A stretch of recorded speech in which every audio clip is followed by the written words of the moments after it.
The Washington football game on Sunday against the Kansas City Chiefs was more than just about playing football that day. It was about taking the time out to honor and retire the jersey of number 21, Sean Taylor. Terry McLaurin said that Sean Taylor set the tone for that position. We'll talk about that and a lot more as Tony McGee's Pro Football Plus is coming up next. Once again, welcome to Tony McGee's Pro Football Plus. We fought for 2 weeks in a row, but we was going to come here and be happy. We're not real happy right now, but one question that will be answered during this hour is, why did they pick KC for the alumni game? We'll be back.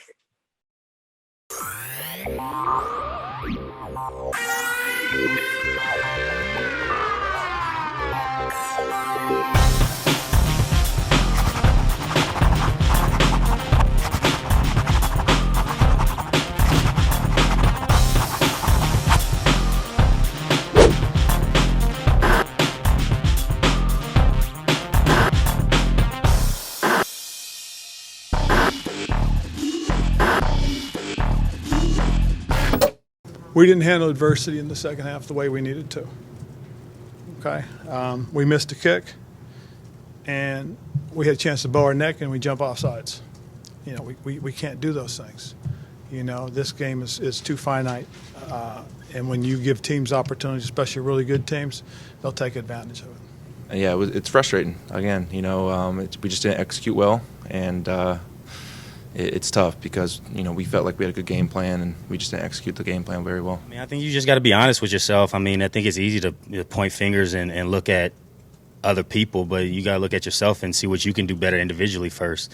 And then as a leader, you know, on the offense, you just got to make sure we're having good practices, really paying attention to the details during the week. So when they come out on Sunday, you're prepared. And, you know, I think just the execution part is something that we just need to do a better job of, because we're moving the ball well, but we'll have one negative play here or not convert there, and it just kind of sputters us. So we just got to do a better job of sustaining drives, and even when we get knocked off track, because they're a good team, so you're going to get stopped. But being able to come back and respond to that adversity is something that we can do a better job of. You know, it's one I feel like that slipped through our fingers a little bit. I don't know what happened. I feel like in the first half we were solid. We was getting to the quarterback, forcing turnovers. I would say this is the time where we got to be men. We got to look in the mirror and, you know, gut check time.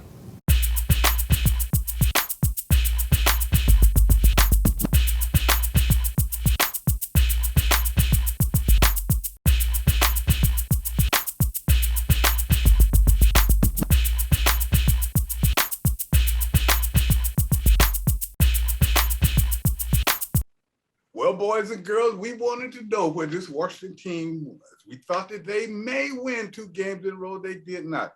We said, okay, they're playing Kansas City. This will be a great test. But what we found out, we were out of our league. So what I do, I got to ask Milt. I got to ask Donna. I got to really ask G, because G, as you don't know now, he's Hall of Fame. He's on the wall and everything. So if I'm talking to other people I got to talk to his people to get him to talk. But we'll talk to him too. And Mike Baker. But one thing I want to know, guys, first of all, as I said in the opening, why Kansas City on Alumni Week, and also the weekend that they are retiring Sean's jersey? Why do you pick a team like that? Well, Tony, would it have been any easier with whoever they picked at this stage, the way they're playing? I mean, come on, be Wait, Hops, you try to say anybody would have been a test? It would have been a test, Tony, a great test. And speaking of that, Tony, since we're giving out grades earlier, I know that I've got the quarterback to start things off. And when you look at Heineke, Tony, he was 24-39 for 182 yards, 1 touchdown, and an interception. But this team led 13-10 at the half. But this offense, Tony, it's so many question marks with Heineke right now, because in the last couple of weeks, he's turned the ball over 3 times. He did not play well, Tony, but I don't know if I can point the finger totally at him, because they went conservative, a conservative offense against a Kansas City defense that's almost at the bottom. Why would you go conservative this week? And the strength of Taylor Heineke is his legs, which they took that away. So I've got to give him a D. and also give the offensive coordinator, Scott Turner, a C- because he's part of the blame. And everybody in the press conference on Monday, Rivera said that no, the quarterback switch is not on the table. And Fitzpatrick, he's coming along, but he said that they don't know when he's going to come. So this position has to be better. Well, you have to think about that at the same time. Yes, this position has to be better, but you look at it, he's a young quarterback. Look at his interview. He's just like his game. His head is on backwards. His game is on backwards. He got to get his game together. Well, Tony, at that moment, it's no excuses then. So well, he's still learning, Donna. You can't look at him to just come in. I'm not giving him excuses. Tony, how many years he's played in the league? Tony, how many years has he played in the league? Yes, but this is a new system. This is a system he has to get. Just think about it. He was working last year when they brought him in. He won a playoff game. How many other quarterbacks in the last few years been in a Washington uniform that won a playoff game? Can anyone answer that? But Tony, stop making excuses for the team, the quarterback, or any of this, the whole shebang. Because now, 6 games in, the excuses are over, Tony. Take off the hat. Okay, well, you gave him a D-. So what about the receivers? And I have a problem with the receivers for the simple reason. Oh, well, I kind of jumped over. Offensive line. Well, the offensive line, Tony. Wait. Let me ask you a question before you talk about the offensive line. Each of the last 2 or 3 weeks, we've seen them run the ball pretty well, but we also see them go away from running the ball. I looked at that offensive line, and as long as they were running the ball, this is what they were made for right now. They're a bunch of young guys. They cannot always get the pass protection correct. So why do you not run the ball 30 times at least a game? Well, Tony, that's the reason why I said it all goes in hand. I've got to put the offensive coordinator in this mix too, because he goes away from the running game, and the running game on last Sunday actually was producing some good yardage, but they get behind so fast that they have to go away from that. And on the offensive line, they don't pass block very well, although he didn't pass the ball that much. Well, actually he did. But the offensive line, Tony, I got to give them a C- also, because they're part of the whole offensive scheme. So nobody gets a good passing grade from me this week.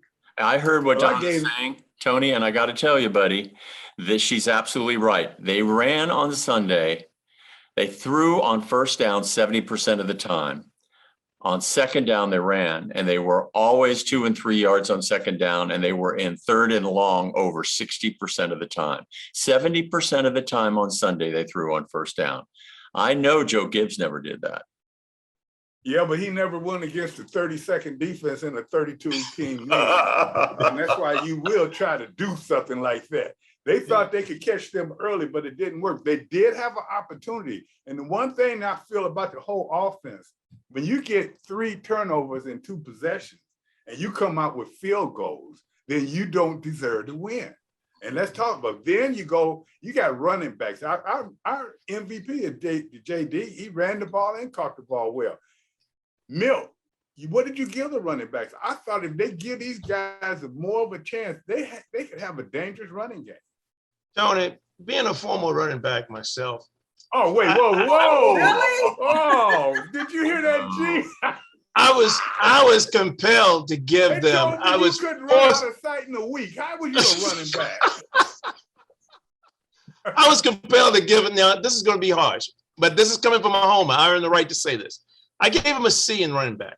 McKissick had 110 all-purpose yards for catching and for receiving and running. Okay, so that's a good thing. But we didn't get any production out of that 110 at all. Antonio Gibson, premier marquee running back. He ended up with 45 yards rushing. And my man, Jared Patterson, I can't wait till he gets on the field. He had 5 yards. I mean, we don't even know what that is, but he does bring another feature to this run game. So I gave the running game a C. I gave the running game a C. I did give McKissick a B-, but with all the lesser production than the other runners and the play calling, I have to give it a C. I jumped over the wide receivers because I thought you were going to come with it, man. You be talking all that stuff. No, he was the truth. He was the truth today. Well, you don't know. Run the ball. He got religion this weekend. No, I always bring the truth. I bring the truth. I have to call it like I see it. I don't know about that, Milton. Look, I don't know about that. to Donna's point, given the offensive coordinator, the low grade that she gave him, it just plays in and validates what I've been saying for the last 3 weeks. This scheme is not creative enough for the kind of talent that they have. And just beginning to use McKissick, everybody knows that McKissick is going to be catching something out of the backfield when he's in. Even if you're leaving them there all the time. To Mike's point, they threw 70% on first down. He plays into that game. We just didn't run the ball. And I don't know yet why. Well, I beg to differ, and and I'm getting ready to go to Gary Clark right now because I feel like the offense never gets going until they bring the wide receivers into play, but they never bring the wide receivers in until late in the first quarter or maybe towards the end of the first quarter. Once they bring in the wide receivers, they seem to have an offense. But at the same time, they're running the ball well at that time, so they stop doing that. They don't throw it to the best wide receiver they have early. They got a wide receiver. I'm trying not to say names here that they act like they drafted early. He doesn't make the big catches for me. And I look at all of this as the quarterback overthrows them when they're open. So, I got to go with you this week, man. The wide receivers are the key. They're not using them right, and they're not running enough. So tell me what you think of these wide receivers. They do not, the offense I'm speaking of, they do not get into the groove until Terry start catching balls. I mean, this week was tough. First of all, you're playing Kansas City. So as a receiver, as a top receiver on that team, I expect to make plays. I mean, to come on, quite honestly. Terry, he caught balls, but he had less than probably 50 yards, I believe. I can't catch 6 balls, 7 balls, and have 50 yards. That's a threat. This game. I mean, so that's just, for example, like at some point in time, it has to happen, especially in your big game. This would have been a big game. If we beat Kansas City, that takes us to a whole nother level of playing football. You have to beat the great teams to be great yourself. We all know that. You have to beat great teams to become great yourself. Now, what I'm not seeing, unfortunately, is if you throw me a 10-yard pass or a 5-yard pass, at some point in time, I got to take it and I got to turn it into a 40-yard game, a 50-yard game. I don't care if you just throw me the ball at 5 yards, you threw me the ball at 10 yards. At some point in time, I got to bounce off of somebody and take it into the end zone. I'm supposed to go down, but I don't go down. And that's what I'm not seeing, unfortunately, at this last game, because I wanted to see our receivers turn into playmakers. I'm supposed to catch the ball at 5 yards. It's a 5-yard pass. I'm supposed to catch a 5-yard pass. There's no difficulty to it. Don't get me wrong. I've dropped 5-yard passes before myself too. But typically that's because I'm trying to take a 5-yard pass and turn it into a 30-yard game. That's when I dropped a 5-yard pass. So I'm just not understanding why we're not making plays and becoming playmakers against a team like this. Don't get me wrong, like a team that's sorry, it's okay because you're going to win those games. But when I got to beat a Kansas City, because we need this to make our team go to the next level, I was a little disappointed. So I gave a C- to our receivers. And, I never give our receivers. No, my goodness gracious. A C-. Breaking news, ladies and gentlemen. Yes. Yeah. Hey, if G gives it a C, we in a new day. We in a new day.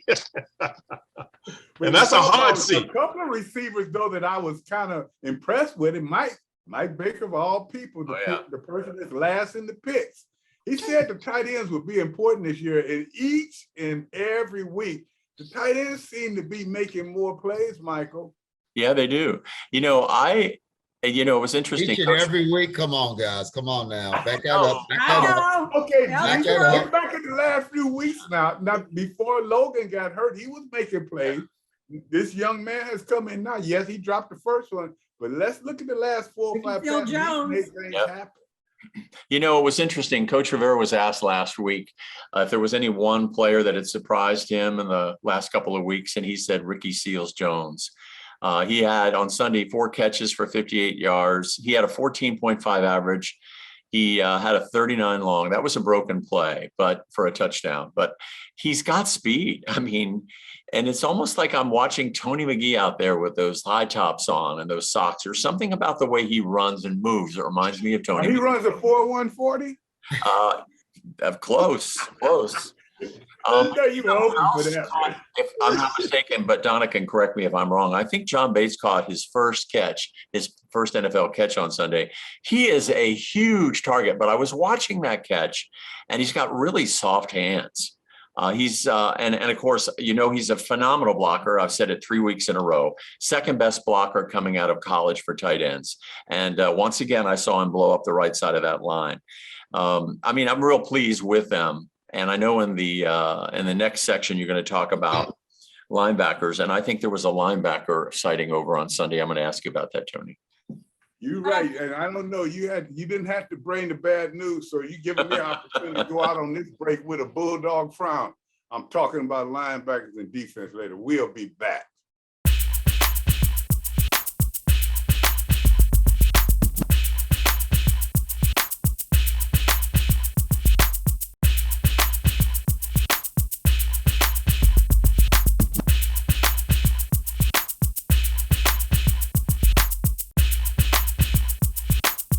Well, we come back and we start talking about the defense, but I am perplexed right now. During the timeout, all I heard was a lot of chatter about how bad the defense was. But at the same time, when the offense haven't scored number 13 points, you don't have a voice anymore. But I will talk about the defense. Cole Holcomb, 9 tackles, 1 sack, 1 quarterback hit, but only 1 pass deflection. So when I look at that, I say, well, where are the linebackers on that slant? Because Kansas City used that slant to kill us. So where were they on this? He did have a good game and everything, but let's say he had a good game because the defensive line, and you guys may not want to say it, they played better. But anytime you can give your offense 3 turnovers and 2 possessions, and they come up with 6 points, I don't think you can blame a lot on the defense. I did give my defensive line a C+, because they did some good things. Now, one thing I did see, towards the end of the game, it looked like they got tired. But at the same time, tell me on Sunday, there was not a better defensive line play than we've been seeing. Quick question, Tony. Hold on 1 second. A quick question, Tony. What was the score at halftime? Thank you, Gary. 13-10. So basically, if they shut them out, we win the football game. How many did Washington have at halftime? 13. 13. That's all they needed. We're winning. Well, wait a minute, Tony. We're winning at halftime. What was the score? What did they have at the end of the game? Tony, but we're winning at 13 points. Tony, We're already 31 points was the final score. Wait a minute, G. Washington Hey, G, out. I want the fans to tell me this because they heard you say last week, as you have said 50 times, we scored 17. That's all you No, need. don't get me wrong. Don't get me wrong. I agree, but a lot of times we come back and it could be 17-0 at halftime, the other team winning. We come score 21, right? But if we're winning 13, there's a lot of times that we won 13-0. Why? Because we had 13-0 at the half. Well, you talk about when we were real. We talking about this right now. You know, But Tony, you're we right. can't You're play right. dead, so we don't have no say in it no more. But at the same time, you got to give that defensive line a little credit. And I tell you, I give them a C+ because I know they have better potential. But one thing I do see within the body of this whole defense, schematically, it's not formulated to fit the talent. And that's what they have to do. We know we have 4 number 1s up there on the line, but at the same time, you got to give them some talent and give them some game plans as well. We know our linebackers are inept. So what do? You get a little double coverage, play some zones when you get a chance and try to mix it up. We know our defensive backs can't cover a bed with a blanket sometimes. So you know what? We got to do something to protect them and really help them, and their pass rush to help that. In other words, you listen to what I just said, all 3 facets need to improve. You're right, Tony. And the defensive line, as a whole, they did play better. I mean, the first half, they were more aggressive. They changed some things up. They were in Mahomes' face. And Mahomes gave them every opportunity to win this game, Tony, because he was not the Mahomes that we're used to seeing. But it's the second half that the defense fell apart, Tony, because Mahomes got outside the pocket and he just ran circles around them. So the first half, yes, the defense played much better, but the second half, they went to sleep again. So hang on a second. To Tony, They went to sleep again in the Tony, second half. Twisted. When those turnovers came, they came on our radar. Like they were going in the score. I mean, they had drove the ball all the way down the field. So don't act like we were stopping. Wait, now they got a couple. Stopping them. Couple of them were driven down the field, and they because they got for the defensive position. back. So they actually had the picks. Then come on now. To Tony's point, they were playing. Terrible. To Tony's point, they have been. They just looking to hey. They did. No, they did. No, listen, they did. They did. This will put it in perspective. They did play better in the beginning of this game. The defense did play better, and they were troubling Patrick Mahomes. Now, here's the ultimate: is what Gary said, Donna said, and Tony said. The defense didn't play well, and they played progressively bad. They started out, but they played progressively bad. We all know when they got that ball in the first half, at the end of the first half, and they was driving down the field, we were all holding our breath. You're right. We were all holding our breath. Now, you know what? When Mahomes happened to throw that ball up to stay up there for about 30 seconds in the air, anybody want to get back hands, we all breathed a fresh thing of the reason he threw it like that was because of defensive pressure. Absolutely. Oh my God. He didn't run. I'm gonna get on the phone and call Coach Gibbs right now and ask him, hey, Coach Gibbs, in the first 2 possessions, if we give you 3 turnovers, are you going to get more than 6 points? They got 13. Tony, can I ask a question about Jamie Davis? You know, this is a kid who has had next to no tackles at all, maybe 1 in a game. And then all of a sudden something happened on Sunday. He had 5 solo tackles. He had a quarterback hit, and he was involved in 11 tackles. Did they put him, you guys know, you played the game. Did they put him in a situation where he was able to get to the quarterback? Did they scheme him differently? Why all of a sudden? Mike, I'm going to tell you exactly what happened. If you go back and listen to Coach Rivera last week, press, here's why he played better. Well, I'd like to see a little bit more out of Jamin Davis. That's exactly why you see him playing better. Because right now, I think the jury's still out on him as a number 1. So he's doing. But if he said that about Jamison, and he said, I want to see better out of him, and he says that about the whole team, well, we ain't seen that. If he wait a minute, whoa, Donna. Second week, remember when your cousin was having some problems? And they brought that other kicker in and signed him to a contract. See, Rivera has a way. He has a way to get him to play better. But I think let's lower the temperature. And let me say this, Tony, you didn't do a good job answering that question that Mike asked you, Homer. Mike, to answer your question, I don't know, Gary can tell you sometimes during the course of your career, some games that you're fit to play against that team. Maybe that's what transpired at that time. Maybe they made some changes. But then you have to also look at we said the defensive line played C+. We look at linebacker play, they still were a C- to a D at the best. And then you look at the defensive backs, I'll let somebody else give them, but I tell you what I give them, I give them D each and every week. But as you said, yes, he did improve, but they had an opportunity. And that's what Mike and G, you tell them too. If you have an opportunity to score, stop a score. One thing Gary said was right. They were down there getting ready to score when we took the ball away. But the problem is we took it away and did nothing with it. Can I talk a little bit about your secondary yesterday?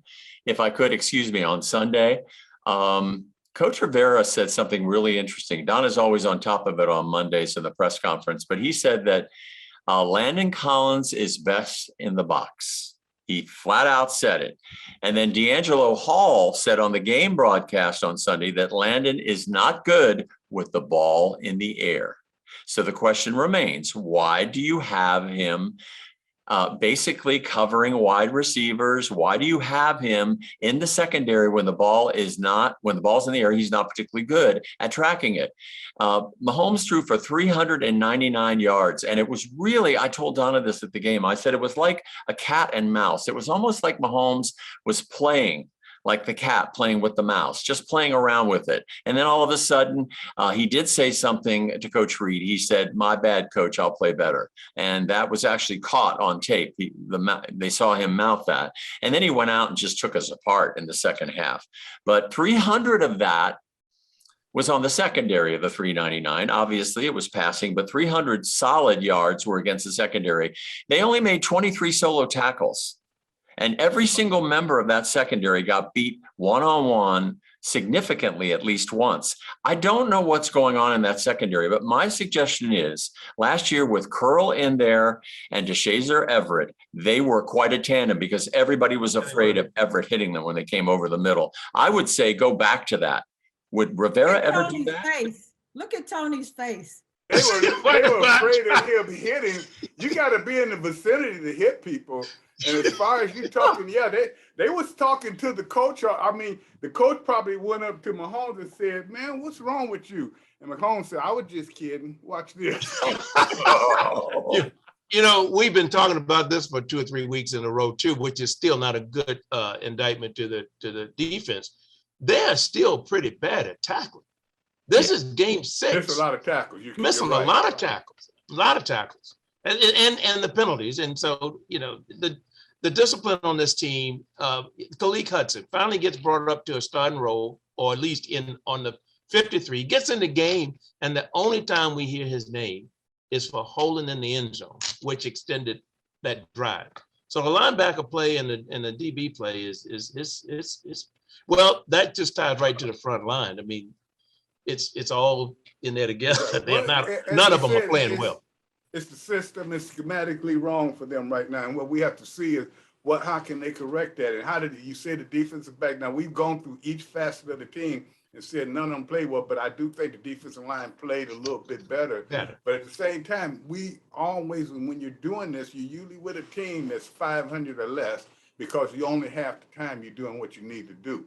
But at the same time, this team has shown potential, but the same thing we say each and every week, the linebackers have a real big problem with the slant pass, and the cornerbacks can't find the ball in the air, and the defensive linemen get tired. We've said that each and every week. That's what's transpiring right now. Until they correct that, they're not going to be any better. How many times have we seen DBs trailing receivers and their backs are still to the ball? I don't even know how you could anticipate a pick if you don't even know when the ball's coming. So Tony, that's a technique. Yeah. In the face of adversity, which Coach Rivera talked about adversity right now. So this team is facing adversity right now at 2-4. So we ask him, how do you turn around this ship and move it forward with the things the way it is right now? And what would you say to that in the face of adversity? And I don't know if you've been there with a team like this, but what would you do at this stage? We used to go back and see they can't do it at this particular time. And I know why. We would go back to training camp. Gee, you know what I meant? Like in the middle of the week, we had half-line scrimmages, or we had a scrimmage. The defensive backs and the receivers, they went at each other like it was a game. You turn this into a game situation because you know what? You got to let people know you're not just fighting to win a game, you're fighting for your job. And that's what, if we didn't stop the run, we had to have a scrimmage that week. If they didn't catch balls, they one-on-one. You have to get serious about this. And when you're trying to correct your mistakes, you can't correct them walking. Talking about that, that was a great thing that Coach Rivera talked about on Monday. He said, we didn't practice in pads on Wednesday. He said, we had a couple of hurt players and we decided just to integrate them into a walkthrough on Wednesday. No pads, no hitting, no nothing. And all of a sudden, that sounds exactly what you're talking about, Tony. Validation is what I'm always looking for. And when you talk validation, we've been talking about special teams, how great they've been. Well, Sunday is the first time I can say I'm a little disappointed. When I come back, I'll tell you why.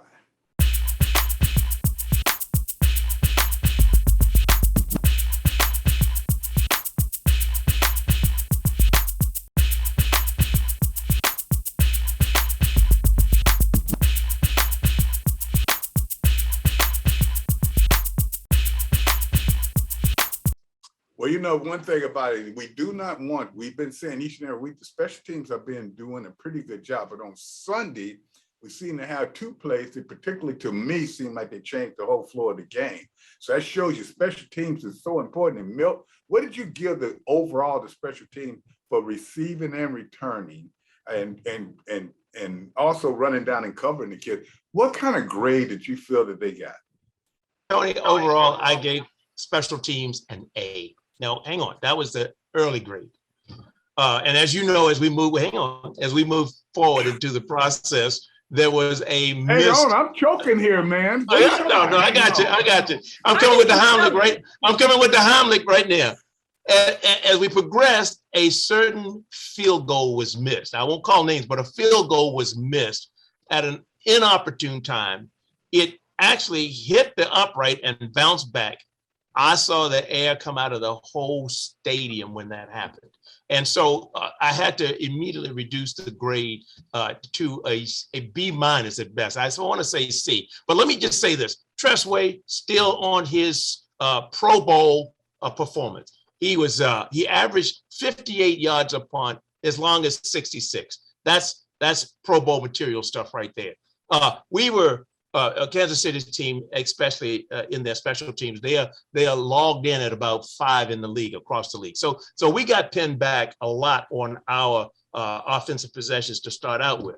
And with theirs, we pinned them down in the side there 20, for what it's worth, twice. And so I think the missed field goal, that hurt us. And then I also think keeping us pinned back in our own backyard for most of the game worked against us. But I give him a B minus. Gary, that smile says something. That was a lot to go through to give him a B minus. To tell you, well, okay, you feel like B minus and moved on. Especially when you knew it wasn't true. Well, I didn't want to throw. And Tony, you cannot dismiss Tressway's performance. He's done well since the beginning of the season, and I like to acknowledge that. He's been consistent. What else has been consistent on this team if it hadn't been him? And not much. Not much. And so yeah, that's why I gave it a B minus. Yeah, question for you. Milton gave it a B minus, but I don't even think I would have gave special teams on last Sunday that. But a question for you. When you look at the flip side of Kansas City, they almost had 2 returned for touchdowns, and Tressway stopped that. But there were some breakdowns there. What did you see on last Sunday happen in their coverage on special teams? Kansas City got good players. Okay, let's be. Well, the blocking though. Yeah, special teams is very important to that Kansas City team. They got great players on each position. Their defense is a little bit. Not up to par as it used to be, but on special teams, they look to make plays. They remind me of the old Washington teams. That's the way we were. That's why you saw them make plays. That's knowing, and that's not really that we're indicting the special team. They just went against a good special team. Team. Yeah. And at the same time, if they're lucky enough to get into the playoff, all the teams are going to be like that. So I don't look at it as a big problem. I'm looking at how did we perform against the top flight team and what can we do to change it to stop them from being able to do what they did at will. What's fearful to me is we have so many needs in other areas of our team that I don't think practice time is going to allocate the kind of time you need to give to special teams practicing, if you will. That number 17 for Kansas City, is it Hardman? I can't think of his name right now. He's been like that for the last 2 or 3 years since he's been with the team. He'll take one back to the barn on any given Sunday, on any given moment. And so you don't have to block long for him. And so I haven't seen that overall. We did break the one a couple of weeks ago, but I haven't seen any consistency with that. All right, enough for special teams. We're gonna get on another track with this train. Let's change it over.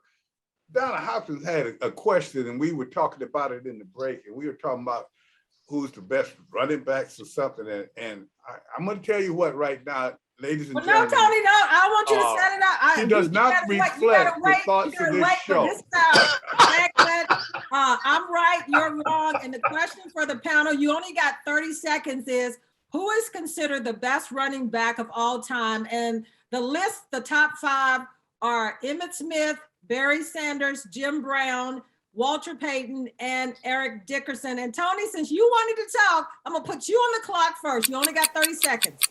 why is the list like that? Who are they?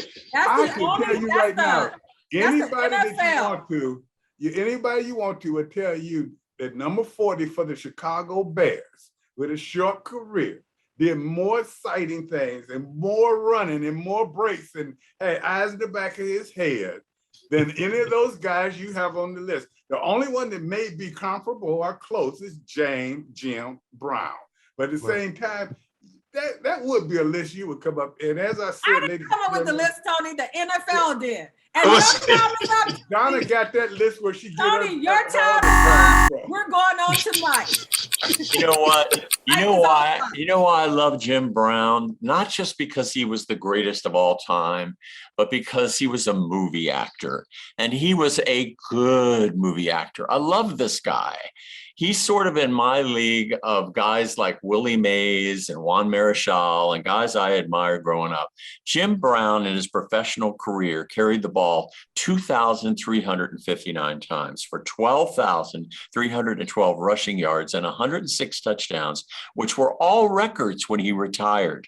He was a beast. He coined the phrase. Plus, he was an amazing adventure lead actor. Hey, Mike, your I'm time sorry. is up now. Your time is up, Mike. We're Wait a going on minute, to Mike, coaches. she didn't Coaches, ask for no essay here. What do you think this is this about football? Right? Only 34 seconds.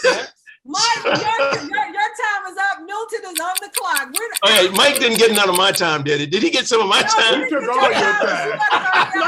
Listen, I would say, No, based on all this you list- just said the name now. Oh, okay. So I do want to agree with Tony. I think Gil said his name has to be on this list, but for lack of not having it there, I would have to go with Jim Brown as well. Jim Brown. You gave Gary a lot of time. Gary, you're on the clock. Well, first of all, Barry Sanders is a beast. Sure he is. For O.J. Simpson not to be on that list, we know, Yeah, he is. we know the reason why he's probably not on that list. But in Yeah. terms of football, we all Yeah. know. Yeah. But I'm kind of a Barry guy. I mean, like Barry, because I had a chance to play against him. I got to see what he could do, and let's face it, he kind of did what Gail did at the end of the day. Yeah, he did. Yeah, he did. And Kinda you know did. what, And Donna? you can't take it away from him at either. Emmett's the all-time leading, so he's all-time Right. leading, all-time leading. So you can't take it away from him at either. And you know what? I want to be, we're joking about this a lot, and Donna, I'm even telling you this. It doesn't matter because each one of them was great in their own respect. Right. It depends on what team they had, who did they have blocking for them, and what could they do a little extra. Walter Payton, all of them. So what you look at that running back position, you have to be special to be in it. And when you're in it, you need help from your teammates. But all these guys, they did very well in it. I don't think it's no one that you can say is the best in anything because it's always about errors. It's just like Michael Jordan and King James. They're trying to say who's the best, but both of them great. So we don't need to worry about who's the best. That's what we're doing. Tony, don't be trying to It's sneak all in about more that, of but that it is. It's 30 all about that seconds. I era. know It's that all you about wanna- the era, but it is. It's true. It's all about the era that you played. Exactly. You know, the defensive players in one era could be better than the defensive players in another era. So, you can't measure it against that. You have to measure it in what era you played in. And that's really what it comes down to. You Well, had all of you all are right here because O.J. Simpson was on that list of the top 20, and so was Gail Sayers. Sayers. But it's a whole bunch they didn't even mention. But you're all right, and nobody else can talk because you're off the clock and it's back in Tony's hands. Now, ladies and gentlemen, you just had a first. Donna Hopkins admitted being wrong and said we were I right. wasn't wrong. No, she didn't. We was just all right. She wasn't wrong. We was just all right. We got to kick this league around, guys, and you have to look at it. You know what? I'm going to say something I thought I'd never say. On Sunday, I was pulling for Dallas. Somebody hit me in my mouth. I'd have lost my mind. But I know you heard me say about 5 minutes ago that we need a break, and they're talking about the best running back. We need the best announcers, and we going to get some new personnel during this break. As I said, we'll be back in a moment. You know, guys, welcome back. There's always things going on in the league. I love to always try to update you on the injuries. It's like the old days when we first started this show. I was telling Gary at the alumni reunion, we were the only ones in town that had all that because I worked at a television station that actually had a ticker. So I could see the stuff coming across and we would get it on the show long before anybody else. But now with the days of social media, We always seem to be behind, but maybe today we'll break a story that no one else will have. But anyway, the Carolina Panthers are expected to open the practice window for Stephon Gilmore. And so he is expected to be back possibly. But they acquired Gilmore in a trade from New England in September.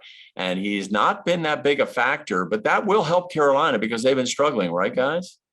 Yeah, they've been struggling like a lot of other teams, but they've been close on a lot of situations. So they're just 1 or 2 players away, but their key players keep getting hurt.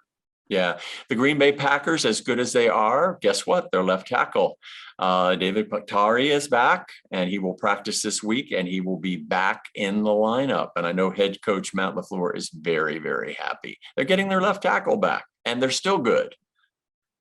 The Giants, let's talk about that. Defensive tackle Danny Shelton is day-to-day with a pectoral strain.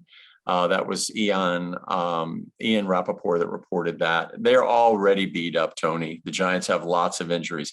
Antonio Gibson, I think everybody is worried about that. Donna may have the latest on that. He underwent an MRI on his lower leg. Donna, do you have anything on that? No, not yet, Mike. They're just waiting to see the results. I know that the week before he was nicked up a little bit too, so that would be a big loss if he's gone. But Patterson comes up if he's out. My God. Yeah, the Minnesota Vikings placed cornerback Patrick Peterson on injured reserve. They won that one on Sunday, but I'll tell you, they can't lose Patrick Peterson. They just can't. More Well, good. Mike, it's going to be a lot of people that said losing people. I don't think it's going to really matter. Everybody is losing people now. Yeah, but the Denver Broncos, Washington will be playing them in 2 weeks. Linebacker Alexander Peterson is out for the season with a torn pec, the team announced, and you hate to see guys go out, but maybe it'll be a little easier for the running game with him out. The Texans quarterback Tyrod Taylor, he's going to be day-to-day. There's still no word on him. How does that really impact the Texans? I digress and go back and yes, you can tell me the same thing. You've been in a lot of training camps and everything, but it seems that all these injuries, don't you think sometimes it's pertaining to them not hitting and stuff? I know you receivers didn't hit like we did, but don't you think that's part of it? 100% I agree. I mean, you have to play the game like you play the game. If not, you're not able to go out there and play the same way, because when you get pain on an ongoing basis, you learn how to play with pain on an ongoing basis. But when you first get pain, you react to it completely different than you do when you have it on an ongoing basis. And football is an ongoing basis for pain, not just when you get it in the game. Yeah, the thing that I think everybody's going to be looking at this week, and Donna knows this, it's a very, very small headline, but Darius Geis is now can be activated by a team. He was serving a 6-game suspension by the league, and he was one of the tougher runners, at least coming out of college, and he's eligible to be signed by a team. Anybody going to sign him? Who did he play with last, Mike? The Washington football team. Okay. The Washington football team, 2nd-round pick. And they remember Washington was so delighted because they really felt he was a 1st-rounder, and they managed to get him in the 2nd round. And he had some domestic issues and was arrested. And he's had a lot of injuries. I mean, they kept him off the field. Exactly. He did. He had a couple of little brilliant preseason games, but that was it. Anybody going to sign him? Well, he still has to prove himself. He has to prove himself. He's proved that he can have problems, but he's got to prove he can run the ball and he can stay healthy. His culture right now, maybe not though. No, not here. Not You're right. You're right.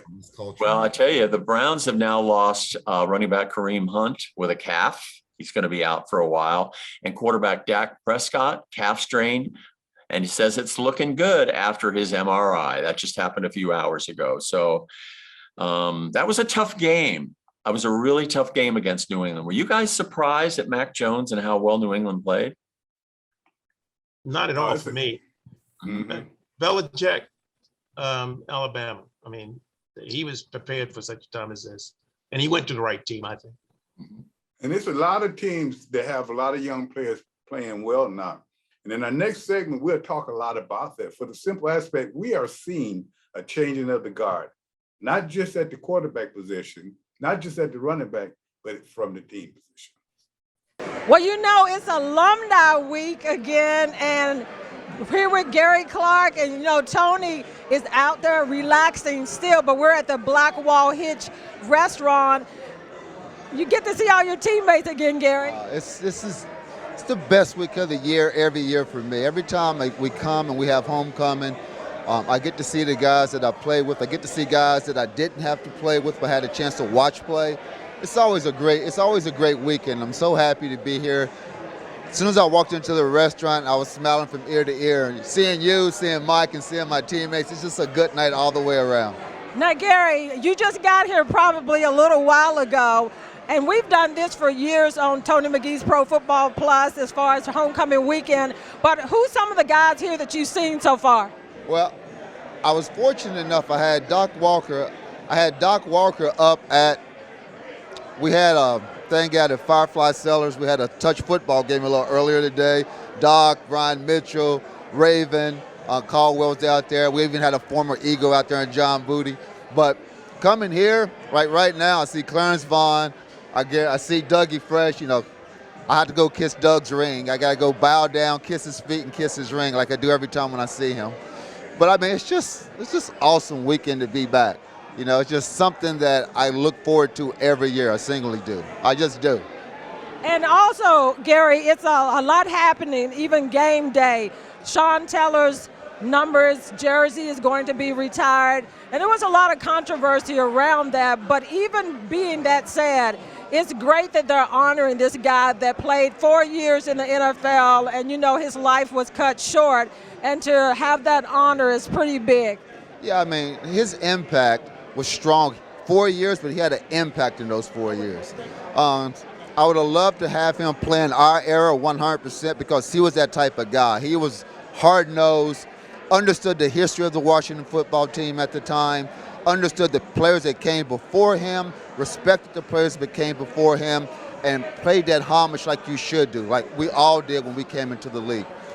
I tell you what, if that gentleman would have had to live, he would go into the Hall of Fame if he kept on the way that his career was going. He was one of the best safeties who ever played the game in 4 short years. I mean, he made a dramatic, and I'm glad, honestly, that they're paying homage to him. They're retiring his jersey. Now, the thing about this, Tony, we know that you're not here with us, but all kind of stories, probably lies, are going to be told this coming weekend. Those catch up, right, Gary? It's going to be a lot of things told.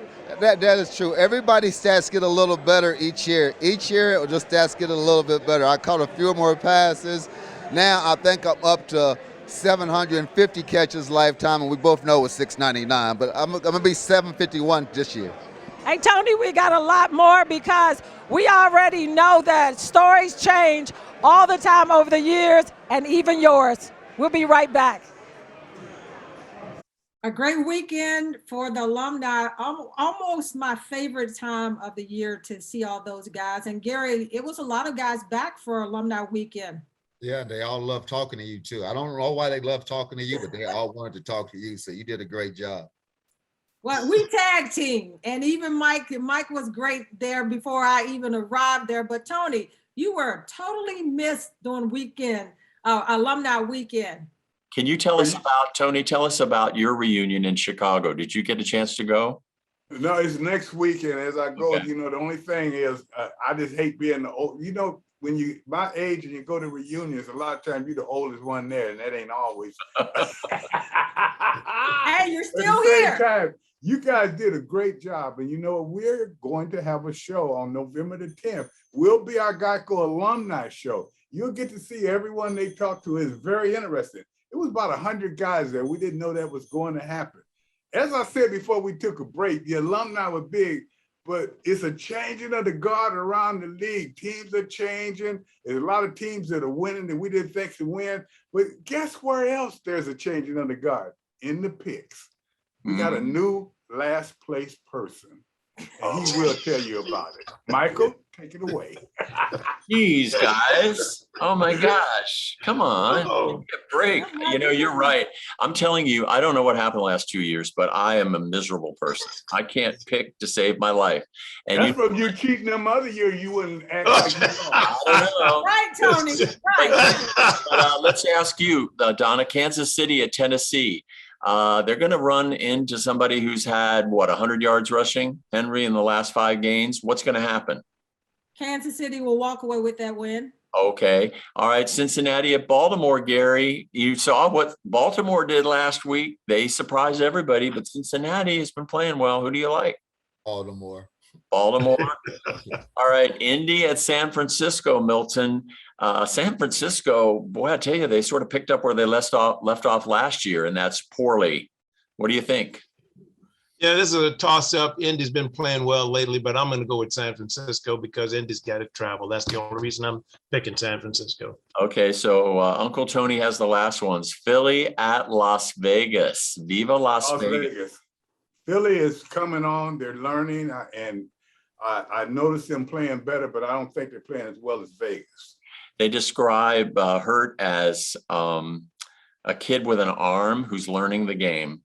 And they expect big things out of him in Philadelphia. Carolina at the New York Giants. Boy, the Giants didn't play well Sunday. Oof. Somebody got to lose. That's all I say with that game. You're not going to tell us. You're not going to tell us. I'm not going to get on top of that. They just tied. 0-0. If I had to make a pick, I think I would have to go with Carolina. Would you? I had to go with them. I think so. They're pretty good. And I'm going to ask a quick question in this few seconds that we have. What do you guys think Washington need to do the next game to win? I'm not talking about how can they win. What do they need to do to win? I'll start it off. They need to run the ball 30 times. Wow. Open up that. I think open up the offense a little bit more and not be so conservative. I mean, I have no idea other than the fact that if they don't run the ball, it's going to be an awful day. They must run the ball and be successful running it, because that's how you're going to keep Aaron off the field, and you got to keep him off the field. Otherwise, in Green Bay, it's going to be a long day. It's going to be a long day. Your playmakers from all facets of the game, special teams, defense, and offense, have to make plays. They do that, man. They win football games. Just that simple. Yeah. They need to stay in their lane. In other words, do your job. Don't worry about what other people are doing. Get your job done, and everybody will pull together. Speaking of that, that's what we'll try to do until next week. But just like we're saying with these teams, there's no elevator to success. You got to do the work and climb the stairs. We'll be back next week in a minute.